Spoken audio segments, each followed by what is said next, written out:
So we all come here for a reason. Some people have a very definite reason. Other people just don't know the reason why they come here.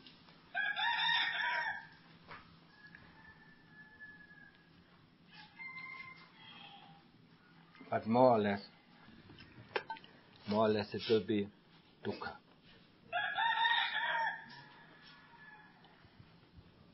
Well, we in the West have a lot of dukkha. What is dukkha? It's not only suffering. This is a more or less mistranslation of this word. Dukkha means is a container. It means restlessness.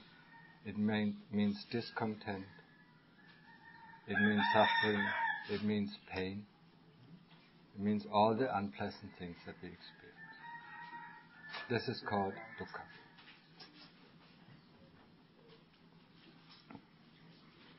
So even when we think about just being interested in this topic or that topic, or this way or that way, or this city or that city, then this is just a means to avoid our dukkha. Because if we are completely satisfied with whatever is just right now at the moment, there wouldn't be any interest going in any other kind of direction. So any kind of interest, any kind of restlessness, any kind of looking into this or looking into that, actually means that we are evading something that is just right now going on within our heart. And that is one form of dukkha. Unpleasantness, displeasantness, discomfort.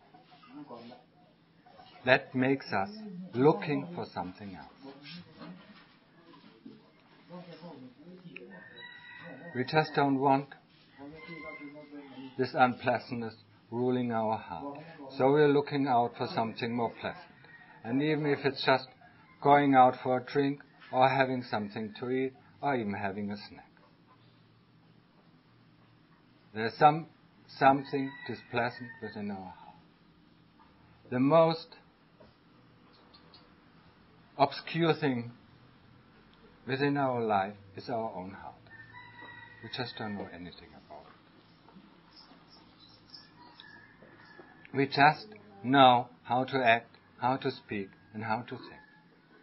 But we don't know why we act, why we think, and why we speak.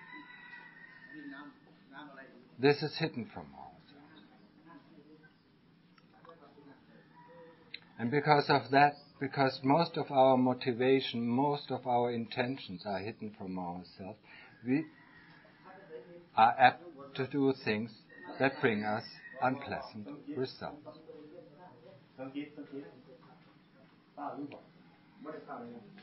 Most of the time we act or speak or think, we use these three doors. It is because there's something happening just right now in the heart that we do not like. A person that is completely satisfied, a person that is completely happy and contented, he doesn't want to change anything. He's just contented. Or there's just contentedness.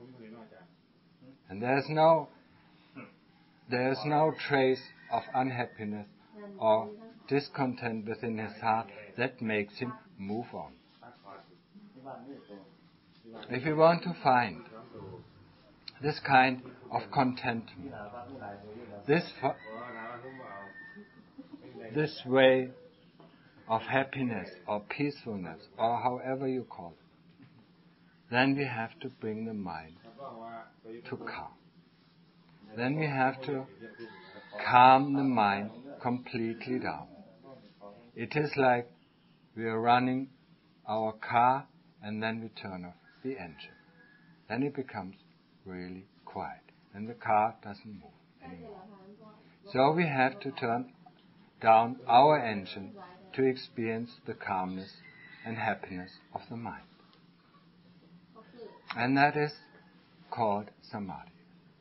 Samadhi is the training of concentration. It's a training of getting into one pointedness.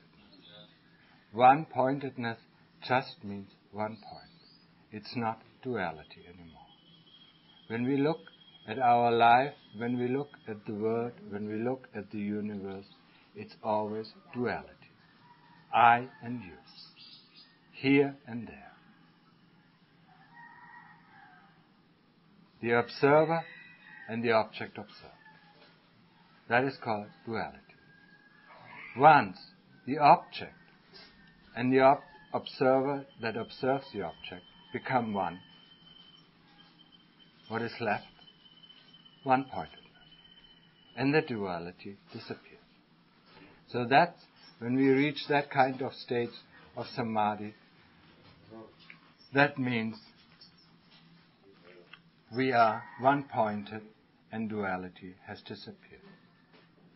And how can there be unhappiness in this form or in this state?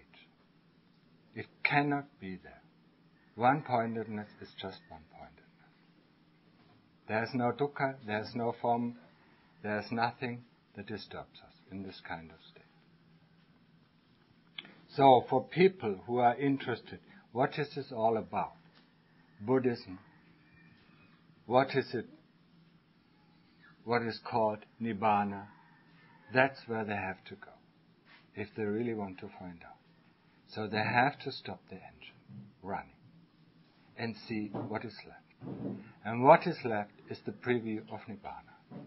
Tananjan Mahabua puts it very frankly. He says, this kind of Appana Samadhi, that is the deep state of Samadhi, is the Nibbana of the little man. So everybody who trains his mind can do it. There is no question about it. But the difficulties come with the practice. We cannot just stop the engine because we don't have the key that turns around and stops the engine. So we have to develop the skill of calming our mind down. To calm our mind down is like taming a wild animal. First, you catch that wild animal. Then you tie a rope around its neck. And then you fix it to a pole. And you don't let it run away. The wild animal, the moment it sees that it's tied to a pole, it tries to run away. If the rope is fixed enough, it cannot escape. So sooner or later it will lie down. And then later on it will go and sleep or go to rest. So that's what we have to do with our minds. We have to tie it firmly to the pole. The pole is the meditation object. It can be the word Buddha, Buddha, Buddha, or Dhammo, Dhammo, Dhammo, or Sangha, Sangha, Sangha. Mental repetition of this word. And nothing else. From the moment we open our eyes till the time we close our eyes. This is just one object. Or we can use the breath. The breath at the tip of the nose. Just the tip of the nose. We want just one point of concentration. If we want to enter one-pointedness, we can have only one point. And that is the tip of the nose because the breath is there. The feeling of the breath going in and going out is there the strongest. So we keep our attention there. Or we keep our attention on the Buddha. Or we are combining them. We can use Buddha, Bud with the breathing in or Do with the breathing out. That's a combination. These are all crutches. Crutches that help us to tame our mind. Crutches to help to fix our mind to one point. We do that until the Buddha disappears. Not because we're thinking something else. No, because we cannot even think anymore. This word Buddha. The mind gets so centered, it gets so solid, it gets solid as a rock, that it even cannot think this one word anymore. And that's the end. That's where we're going to get into one-pointedness. The same will happen with the breath. The breath will become so subtle, so extremely subtle, that we are going to lose the notion of the breath. Once the breath disappears, then we switch to the one who knows that the breath disappears. And what happens then is that in the beginning our body disappears and then the world disappears. Once we get back out, the world comes back again. But in the time in between that, we have entered one point at night. We have seen that there is something else. Something else. Something we most probably none of you has ever experienced. If you have experienced it, you will call it a wonder. It's so enormous, wondrous state of mind that the moment you get out, you want to go in again. And there's nothing wrong with it. It is our true home. So the task is simple. Well, we just keep our mind on one point.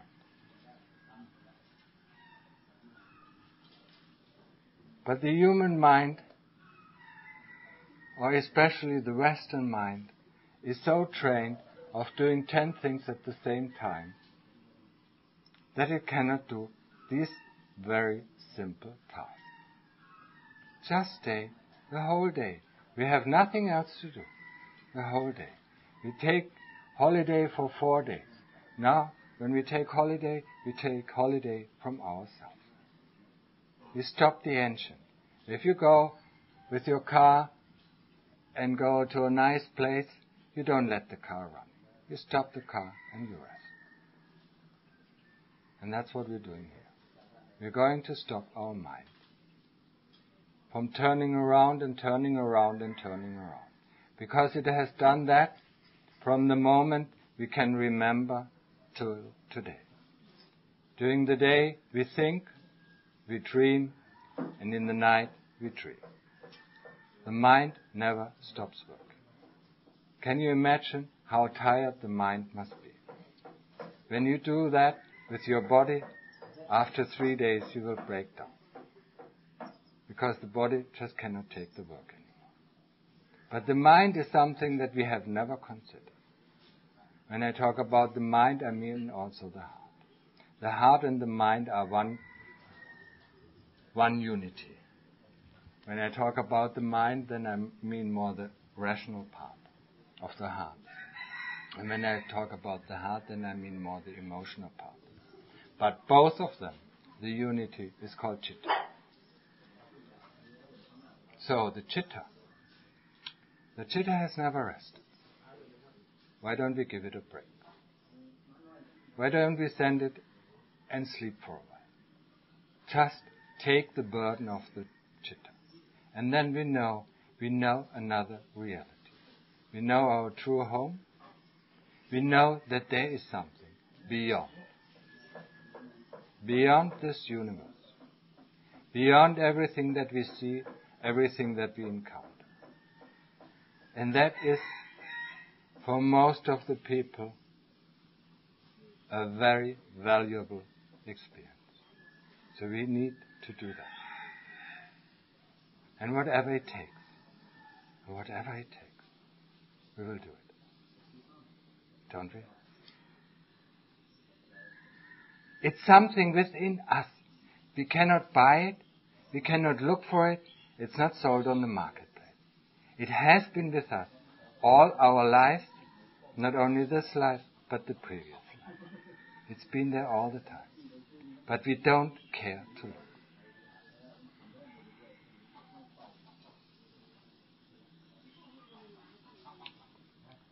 So that's why we want to go there. Just have a look. Just have an understanding what it means to be free from burden, to be free from discomfort, to be happy and contented, to be completely satisfied and to complete at ease.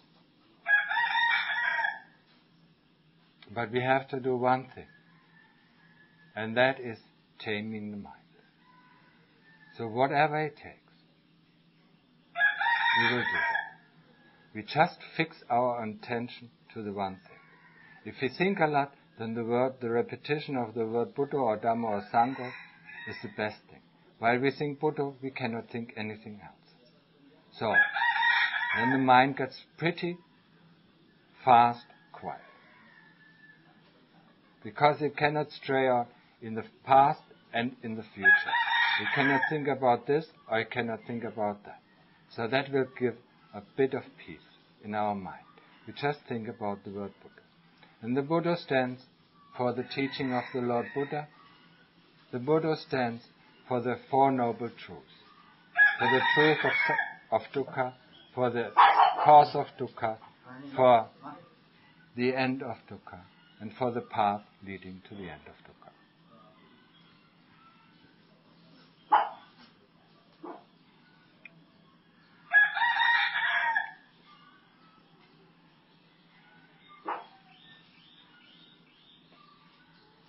The path leading to the end of dukkha has 3 columns.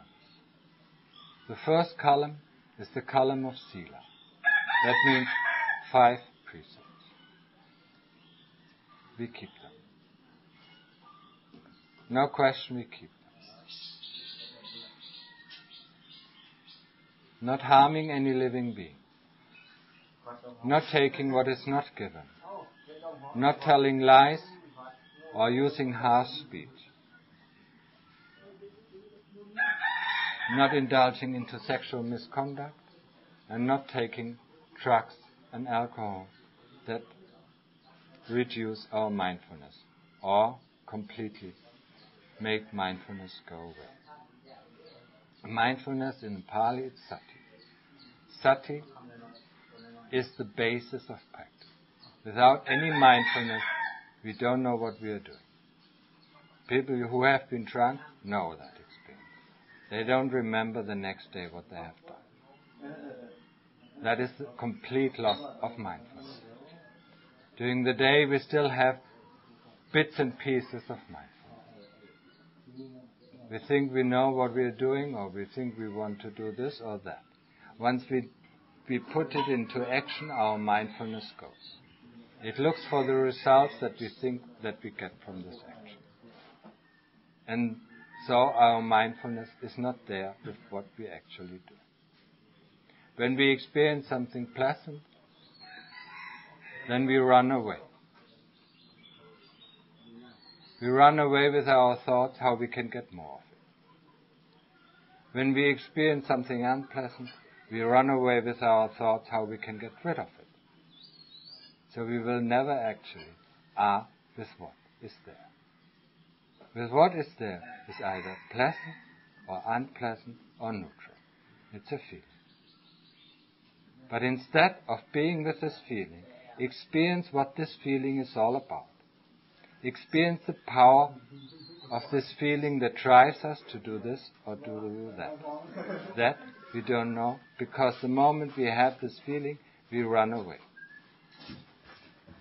And it's a bit ironical, we run even away from our pleasant feelings. We want more of them. The moment we encounter them, we want to prolong them, we want more of them, or we want to get them back in the future. And that's why we are not with pleasant things or unpleasant things or neutral things.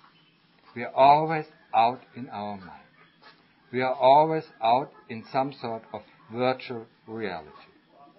We are never in the reality of what is happening just right now, here in our body or here in our heart. We are always thinking about this or thinking about that, running away from this, running away from that. And that's why the mind is so wide. That's why the mind cannot stay with one object for even, in the beginning, for even 10 seconds. It tries to escape. Looks if this is the right thing or not the right thing. Doubt comes in, laziness comes in, tiredness comes in, or whatever. We all face these things. The moment we start practicing, we all face these things. So we have to overcome them. We have to put some determination and some effort in our practice. Whatever you do in the world, you need to learn it. You don't mind going to university for 4 years because you want to have your degree. So you study. Some people study very hard. They study 10 or 15 hours a day to get their degree. So why don't we study a little bit of putting the mind to the rest? Or why don't we practice? Why after 5 minutes we want to go out and do something else? Now what with our determination to develop this skill of going into samadhi, all what we have to do is put our mind on this one point.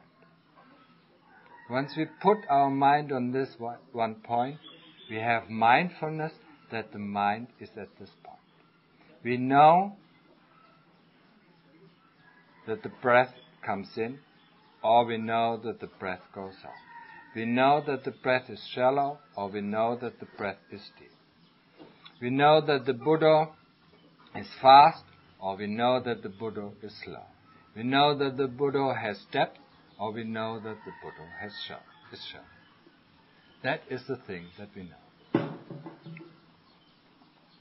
Once we see, and we see it only when we are mindful, the mind goes out for pleasure or goes for a stroll, then we just grab it at its tail and put it back. There is the time. That's all what is necessary. We don't have to force the Buddha. We don't have to force the breath. We don't have to change the breath, or we don't have to change the Buddha. The Buddha itself will change, and the breath itself will change. It all changes. We only grab the tail of our escaping mind and put it back to the object. Sounds very easy. But that is where all our effort goes. That's the only thing where our effort and determination goes. Not to let the mind go out for a stroll. Now it's the time for practice. Now we want it to stay put at the object, intended object. So grab it and put it back. Grab it and put it back. And for the first day, all the day long, this will be just your work. Grab it and put it back. Grab it and put it back. Otherwise, you will not be able to develop that skill. Once the mind stays there for a while, then peacefulness and happiness comes in as a byproduct. Because the mind spills all the energy that the chitta has, with going here and going there. Now when the mind doesn't go here and doesn't go there, then we have a lot of energy. And that energy makes us feel happy and content. And then in the end, once we develop that skill, once we've been into the deep state of samadhi or in the appana samadhi, when we come out, we feel like we are completely refreshed. Like we have taken a sleep for 12 hours. Completely refreshed. And then we can use this kind of concentration or this kind of mindfulness to put it to work. Because from the Eightfold Path, that is the third column. Sila was the first one, Samadhi is the second one, and Panya is the third one. Panya means wisdom. Wisdom, it's not the kind of knowledge we get from books. It's not the kind of conclusion we draw from books. It's the wisdom to look at one's heart or to teach one's heart. See how this is. See how this is. Do you understand it? Look at it. So we have to be at the level of the heart to develop wisdom. Wisdom is not any kind of conclusion. Wisdom is not any kind of interference. Wisdom is the true knowingness of the heart. The understanding nature of the heart. You can call it insight. Sometimes you might have had some insight. Insight, you cannot interfere, is the right word? Interfere from your knowledge. It's not a conclusion you can draw. Wisdom is something that comes directly out of the heart. So we have to be at the level of the heart. So we have to teach the heart to understand what it sees. So when we see something, when we look at something, for instance, when we look at a feeling, a pleasant feeling or unpleasant feeling, we look at it, we observe it very closely. We observe it with mindfulness. And we don't draw any conclusion that this is a pleasant feeling or unpleasant feeling. We know it already. We don't have to conclude it. Wisdom is something we have to learn the same way as the way of concentration. It's a skill that we have to learn. Any kind of apprentice, any kind of job we do, we will be an apprentice for a while. So we have to learn the job. So we have to learn the skill to develop wisdom. It's not coming automatically.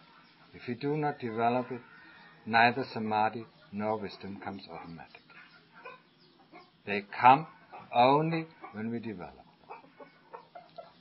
For wisdom, you have to know, or you should know. Just imagine people, a whole group of people sitting around a fire. And they are discussing. There are 4 or 10 or 20 groups that are discussing, sitting around this fire and discussing if the fire is hot, warm or cold, or anything in between. They have done that for the last 20 years, and this group thinks it's hot, this group thinks it's cold, this group thinks it's warm, and so on. But never, no one of them has ever touched the fire. So somebody, a more clever person, comes and looks at it for a while and thinks, why are they discussing it all the time? What the fire is like. Just grab in the fire and we know. Once he has grabbed in the fire, he doesn't need to convince all the other people what the fire is like. He knows for himself and then he just leaves. That is wisdom. Wisdom is not any kind of interference. He just knows. He doesn't need to convince other people what the fire is like. He has experienced for himself. So wisdom is the experience of the heart. So when we set the heart on the task to develop wisdom, we set it on the task to develop the ability to understand at the level of the heart. What is pleasant feeling? What is unpleasant feeling? What is thought like? What is body like? What is this like and what is that like? That's a path of wisdom. We have to teach the heart. So we have to show the heart over and over and over again. This is pleasant feeling. This is unpleasant feeling. This is the body. This is thinking. This is memory. These are the 5 khandhas. Until the heart makes click and understand, and then it lets go. With our mind, we can persuade ourselves not to do this because we see it has a devastating effect on us, but once, sooner or later, it will come back again. Our mind can control, we can control our emotions and things for a while with our mind. But the heart has the utter control. The moment it understands something, it's just disinterested. There's no interest in touching this anymore. It's just like the hand, that is put into the fire. It's not going to touch this fire anymore. In the moment we know that what burns our heart, and this is what we have to show our heart. Whatever upsets our heart, makes it angry, makes it envy, or makes it whatever, upset, just upset. Once the heart sees what upsets it, it lets go of it. And that thing will never come again. That is the way of wisdom. That's why wisdom only and only is the way to deliver.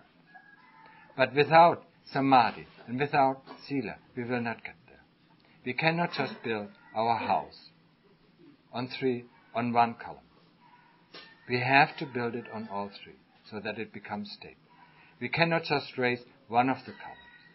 we have to raise them all together. So, with mindfulness, we will notice that our sila is broken.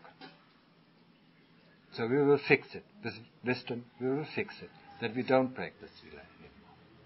With mindfulness, we will know that our concentration is not good enough. So, with wisdom, we will fix it, that we can get over the syndrome. And with mindfulness, we can investigate. And wisdom, we get out all the hindrances that come along the path. So, these three columns have to develop in, it's not tandem, but all three at the same time. Actually, there's a fourth column. The fourth column is the prerequisite for being able to go along the path. And the fourth column is something that has been quite lost in the West, in Western education, because it is gratitude. Be grateful for what one is given. Gratitude towards the parents, gratitude towards the teachers, be it spiritual teachers or worldly teachers. Gratitude towards the person who gives us work or gives us money or gives us food. We think in the West, this is our right. We have done so much, this is our right. So we are not grateful for the things that we receive. So if you receive something that is not pleasant for us, we will get angry. Or we will find the person who is guilty for that. And that upsets, of course, our heart. So gratitude is one. Respect. Respect towards the parents. The parents have put up at least 15 years of their life to feed us, to get us through work, and to be able to stand alone in the world for ourselves. How much have they put up with us? With our tears, our cries, our anger, because we didn't get what we want. So be a little bit grateful and have a little bit of gratitude for that. The Lord Buddha says about the parents, they have done something that we, even if we try the whole life, we cannot repay.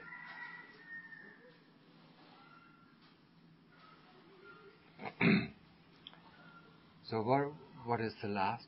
Generosity. Generous, being generous. Any one of this. Generosity, gratitude, and respect are a prerequisite for our practice. For instance, generosity. When we give something, and normally it's material things, when we give something, we have to let go of something.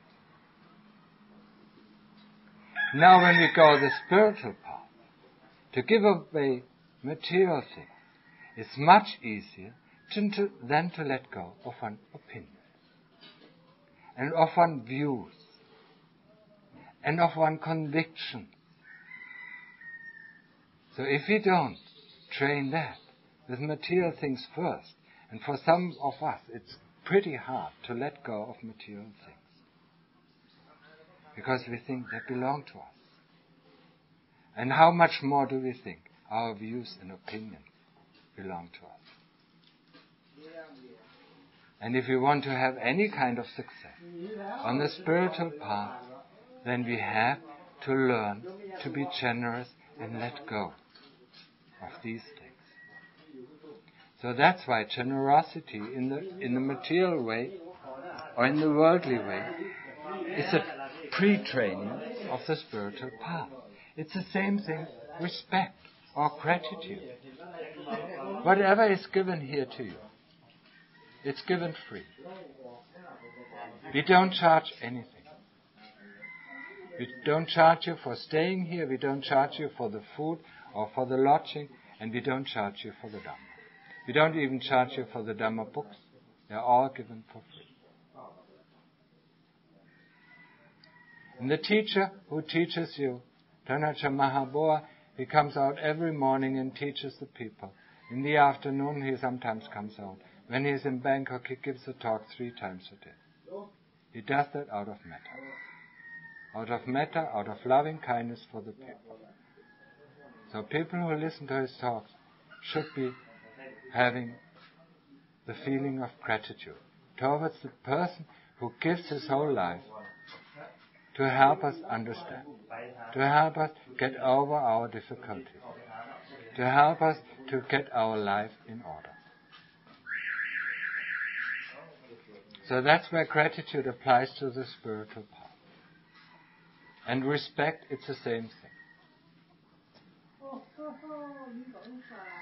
If we do not respect, for instance, our parents, if you think we are cleverer than our parents or better than our parents, if you think that we are cleverer than our teachers, be it worldly teachers or spiritual teachers, we will not be able to learn anything.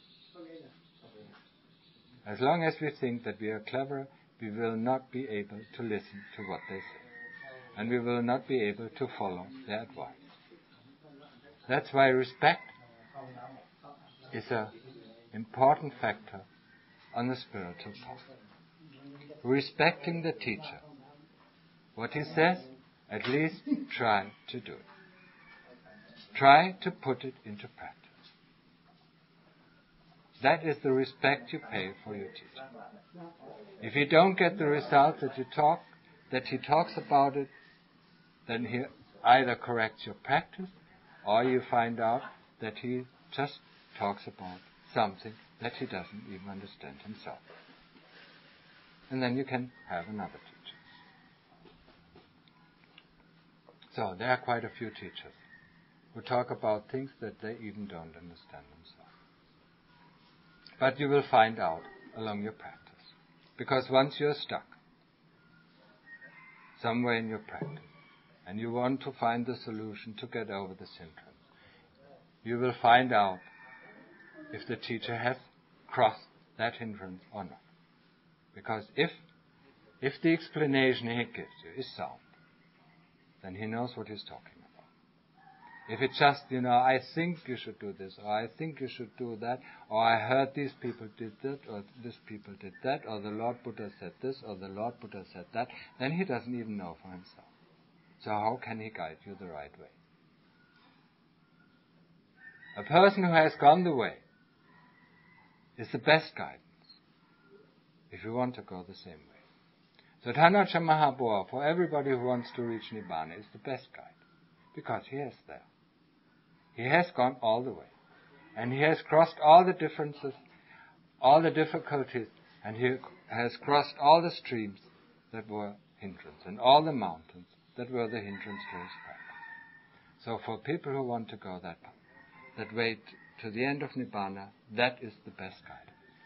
The Lord Buddha said about a Kalyana Mitta, a spiritual friend, it's whole of the life. It's not just a part of the life. Because Ananda asked the Lord Buddha, if a Kalyana Mitta, a spiritual friend, is half of the spiritual life, and then the Lord Buddha replied, don't say so, Ananda. A spiritual friend is the whole spiritual life, because he can show you the way. He will admonish you if it's necessary to admonish. He will encourage you if it is necessary to encourage. And in our terms, or in the forest tradition here in Thailand, the Achan, or the teacher, is that spiritual friend.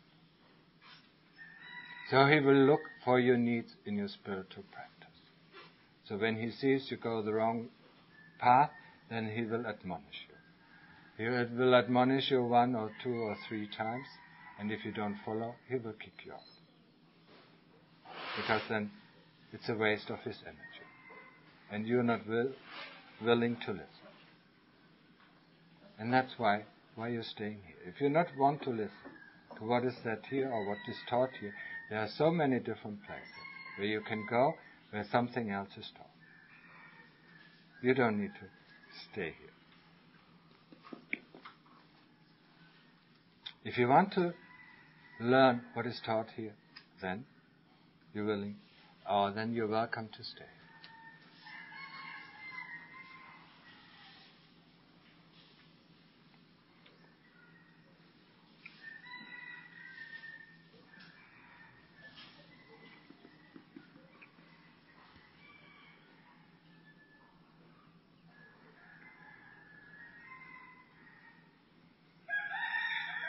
So more or less I gave a quick overview of the path, of the practice, as it's done here, or the most important thing that we need to know for our practice. So in the first place, we need to stop our engine running. That means we need to stop the mind going here and going there. Bind it to the pole. Fix it to the pole. Until the mind sees it cannot escape. Because the moment it escapes, we grab it by the tail and put it back to the task. And once it knows it, once it sees that it cannot escape, then it will go to rest. And that is our first task. Because with a restless mind, any kind of investigation is useless. If you cannot concentrate on one object for just 2 or 3 seconds, how can we investigate an object? How can we see how this whole thing works? If we investigate an engine, for instance, the engine of a car, and we look at it only for 3 seconds, how will we be able to understand how this engine is working? We will not. Then we look again and look again and look again and miss all the important connections, miss all the important parts. So if we want to investigate, then we have to investigate. When doing investigation, we have to have the ability to stick to our task. It is like a scientist who makes an experience. He has to observe this experience for all the time, from the beginning to the end, only then he will understand. If he needs to go to the toilet in the time in between, then he misses it. If he needs to drink something, he misses it. He misses the most important thing. So he has to do the experiment over again. Only if we understand from the beginning till the end, if we can follow that, then we will understand how our mind is working. And in the next time I will tell you more about this. But for today, it's enough.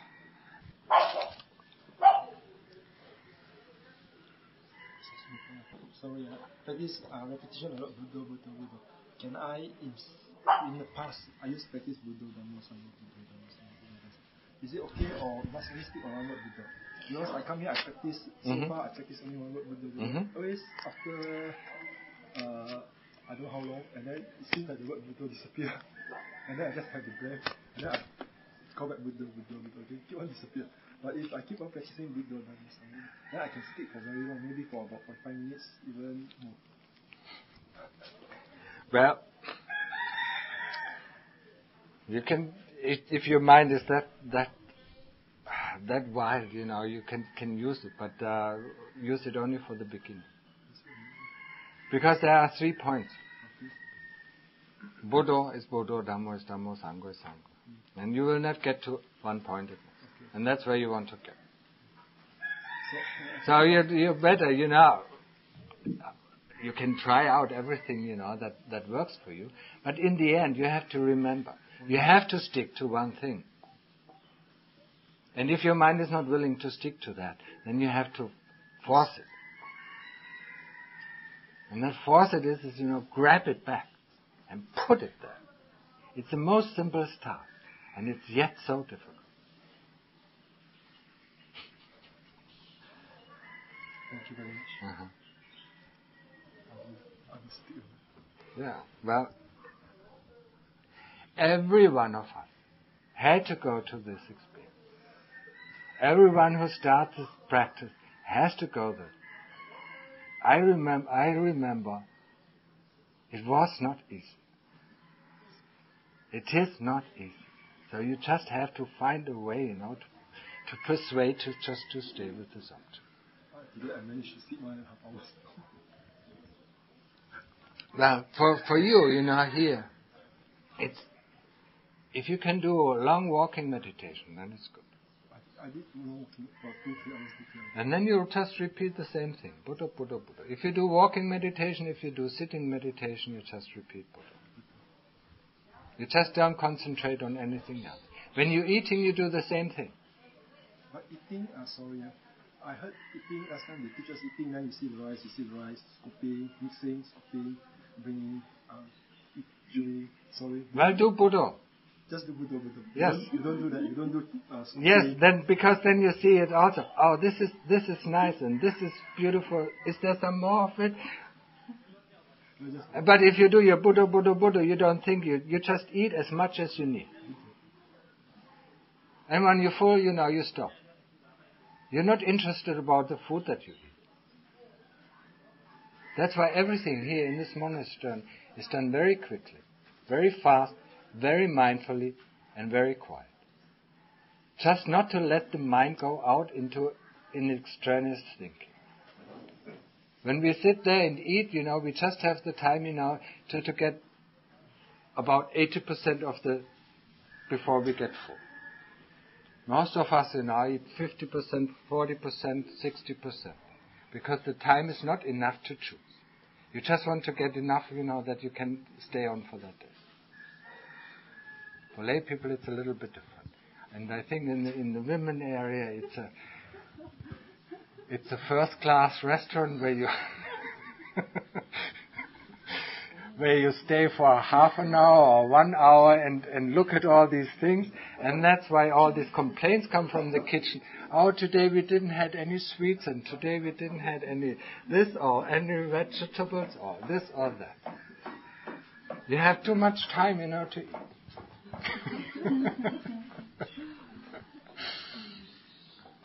For the men, it's not. Because they're eating in the sala and they have a little bit more time than the monks. But as the moment Panachan starts talking, they have to finish as well. So they cannot indulge too much. So are there no trays going into the men's area, like No. But why? Just for the ladies. To have the same temptation as the ladies in have? Because they have more women. Normally the people who come here to practice in terms of men are not more than 8 or 9. So it's much more comfortable. Because to send all this food down to the kitchen, it is a big hassle for us. We have to make trays for this kuti and that kuti and that kuti and that kuti. If it just would be 10 people staying in the kitchen, they would just eat in the salad the same way. And that would give us a big relief. Because we actually do have to distribute the food and send it to the kitchen and make sure that there's no complaints coming back.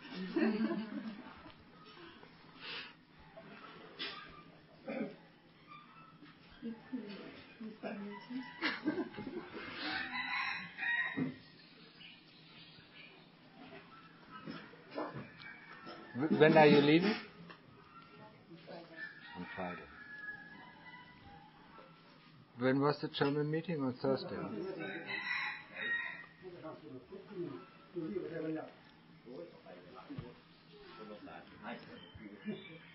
I don't know about.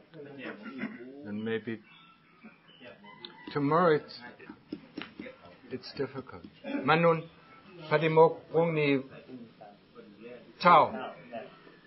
ไม่ใช่ตอนไปนะ ตอนเช้านะ ตอนเช้าแล้วน้องตาอยู่ ใช่ so we can try to have tomorrow meeting at 1 o'clock, but it might happen that you have to wait. If the Patimokkha is shifted to 1 o'clock, then you have to wait until 2 o'clock or 15 past 2 o'clock. And then I talk a little bit more about anicca, anatta, dukkha and investigation. So now just try for the moment, just to calm the mind. Just this simple task. Why is it so difficult? You've done thinking all your life long. Now stop it for a while. Give the mind a rest. Give it a break. Just always say, give me a break, So give the mind a break. Okay? So if there are no more questions, then I close up. Oh, yeah. I notice when I meditate and I stop putting my focus on external objects, I'll notice places in my body that are more constricted or tense, like the chest or forehead. Should I just ignore that, and just keep focused on the object? Okay. For the moment, yes. As I said, the only time to switch is if it becomes too. If you cannot concentrate on your object anymore because the pain or the hindrance is too big, then you investigate this hindrance. But be careful. If you force it too much, if you force your concentration too much, there will be negative side effects. Yeah, it's like you're riding a horse. If you force it too much, it will break out, and it throw you out, and that's hurt. So don't force it. Just grab it at the tail and put it back. That's where the effort goes. It doesn't go into pushing it, to pumping it. And the side effect will be, something like aches in the brain, or aches in the head, or aches in the back, if you force it too much. Be a bit more gentle, but be determined, just to pull it back, it's just a little, just go back. It's the nature of the mind, to go out. So we have to make it or train it in a different direction to stay on. So, more questions? Huh? I have a question. Yeah. It's theoretical, but you can refer me to some books if you don't want to answer. Whatever. Somebody asked Lunta about the 4 types of arahantship, and as far as I know, I know only 2. Can you clarify the other 2? There are 4 types of arahantship. What do you know? Well, he said the realization that he has is the full arahantship is the Lord of Buddha. Yeah. And to my knowledge, but that is only knowledge, and my memory is so bad. It depends on the paramis that you have developed, on the perfection of the paramis. But it might not be the case. I've heard him talking about that. So if I hear it again, I'll let you know. Where can I read that? Well, in his Thai books.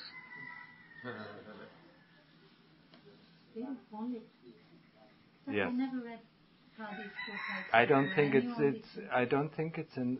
It might be in the scripture somewhere, but where I don't know. I haven't come across it. So it must be. It might be in the Abhidhamma, or it might be in any kind of text, in the Anguttara Nikaya or something like that. He has studied Pali, so I don't know. I don't have access to these books. Yes. If you can ask somebody. Why do you want to know anyway? Get there and then you will know. This curiosity. Does it help? Louisa, does it help you? No, I understand, but I haven't many such. For me, it's important, Yes, for me it's important. Just like to pass the exam. Yeah, you're right. How good I pass it, I don't care. I just want to pass. Yeah. No, it doesn't give me, What? better understanding. No. But it's a curiosity. Yes, and that is the problem, for us at the moment. And I told you, in the next 3 weeks, I don't want your mind going anywhere else than in the practice of developing wisdom. In 3 weeks you can ask, but now just restrain the mind. Don't think about these things. They are all external things.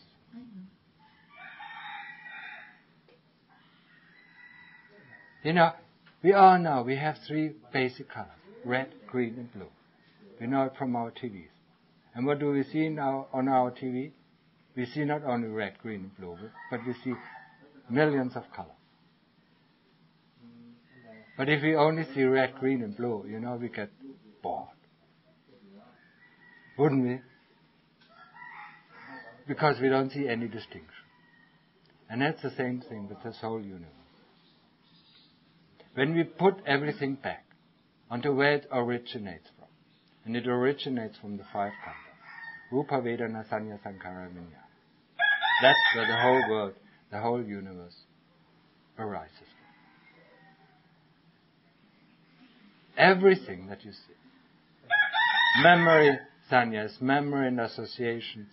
Sankhara is thinking. Viññāna is consciousness. Vedana is feeling. And Rupa is the body. And only these things really exist. It's like red, green, and blue. But what do you see? And we are always fascinated with what we see on TV. Once we pull it back into the 3 strings that go into the TV, red, green, and blue, we are not fascinated anymore.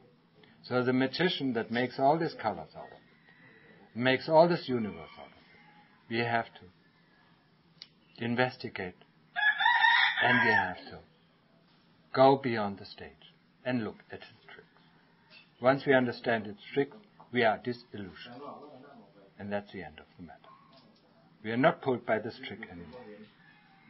Once we've seen how he makes this trick, we are not pulled anymore. And that's the end of the matter. We don't fall for the tricks anymore. But for the moment now, we are all falling for these tricks.